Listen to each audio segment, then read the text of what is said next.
Hey guys, hope you are doing good. Today we'll do some special recipes. We'll do some chicken breast grills.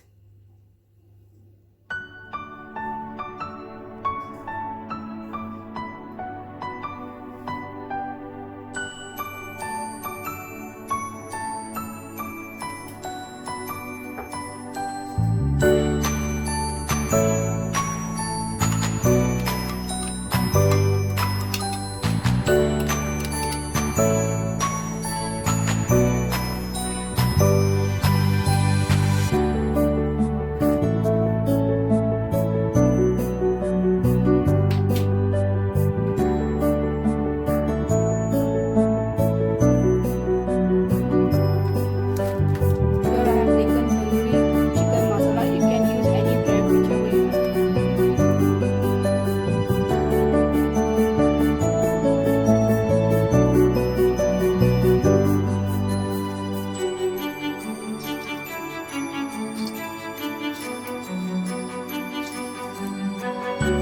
Mix everything well and keep it for around 20 to maybe around, you can keep as long as you can, like 1 hour, half an hour.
So guys,